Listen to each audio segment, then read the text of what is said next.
ప్రధానమంత్రి నరేంద్ర మోదీ నేతృత్వంలోని కేంద్ర ప్రభుత్వం ఆయుష్మాన్ భారత్ ప్రధానమంత్రి జన్ ఆరోగ్య యోజన పరిధిని విస్తరించింది. ఇప్పుడు వృద్ధులు కూడా ఈ పథకం ద్వారా లబ్ధి పొందనున్నారు. 70 ఏళ్లు పైబడిన వృద్ధులు ఆయుష్మాన్ కార్డును పొందవచ్చు. ఏ ఆదాయ వర్గానికి చెందినవారైనా ఈ పథకం వర్తిస్తుంది. ఆయుష్మాన్ కార్డుతో వృద్ధులకు దేశంలోని ఏ ఆస్పత్రిలోనైనా 5 లక్షల రూపాయల వరకు ఉచితంగా వ్యాధులకు చికిత్స లభిస్తుంది. ఆయుష్మాన్ పథకం ప్రయోజనాలను పొందేందుకు ఆయుష్మాన్ భారత్ కార్డును ఎలా పొందాలో కేంద్ర ప్రభుత్వం చెప్పింది. కేంద్ర ప్రభుత్వం ప్రకారం వృద్ధులు ఆయుష్మాన్ కార్డు కోసం ఏ కార్యాలయాన్ని సందర్శించాల్సిన అవసరం లేదు. కొన్ని ముఖ్యమైన పేపర్లు మాత్రమే అవసరమవుతాయి. మొబైల్ యాప్ ద్వారానే ఆయుష్మాన్ కార్డు పొందవచ్చు. దీనికి సంబంధించి ప్రభుత్వం వారం రోజుల్లో ఉత్తర్వులు కూడా జారీ చేయనుంది. దీనికి సంబంధించి ప్రభుత్వం కూడా ప్రచారం చేపట్టింది.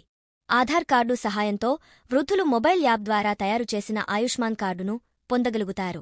ఈ కార్డును పొందిన తరువాత ఏ ఆస్పత్రిలోనైనా అనేక తీవ్రమైన వ్యాధులకు ఉచిత చికిత్స పొందగలుగుతారు. ఇప్పటి వరకు ఆయుష్మాన్ భారత్ స్కీంపై ప్రభుత్వ గణాంకాలు జూన్ 30, 2024 వరకు దేశంలోని 34.7 కోట్ల మంది ప్రజలు ఆయుష్మాన్ కార్డులను పొందారు. ఆయుష్మాన్ భారత్ స్కీంలో ఎవరైనా వృద్ధులు ఉంటే ఇప్పుడు వృద్ధుల కోసం ప్రత్యేకంగా కొత్త కార్డును తయారు చేయనున్నట్లు కేంద్ర ప్రభుత్వం తెలిపింది. ఇందుకోసం కొత్తగా రిజిస్ట్రేషన్ కూడా చేయాల్సి ఉంటుంది.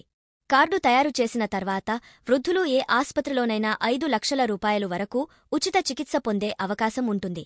కేంద్ర ప్రభుత్వ ఆరోగ్య పథకాల ప్రయోజనాలను పొందుతున్న 70 ఏళ్లు లేదా అంతకంటే ఎక్కువ వయస్సు ఉన్న వృద్ధులు కూడా ఆయుష్మాన్ భారత్ పథకం కింద ఆయుష్మాన్ కార్డు ఎంపికను ఎంచుకోవచ్చని కేంద్ర ప్రభుత్వం తెలిపింది.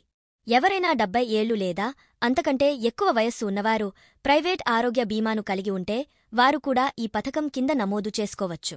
ఆయుష్మాన్ కార్డుకు సంబంధించిన సమాచారాన్ని పొందడానికి మీరు టోల్ ఫ్రీ నంబర్ 14555 నెంబర్కి కాల్ చేయవచ్చు.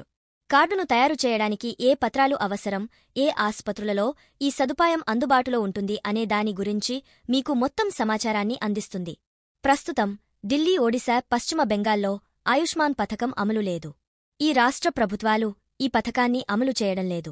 ప్రస్తుతం ఢిల్లీ, ఒడిశా, పశ్చిమ బెంగాల్లోని వృద్ధులకు ఆయుష్మాన్ యోజన ప్రయోజనం ఉండదు.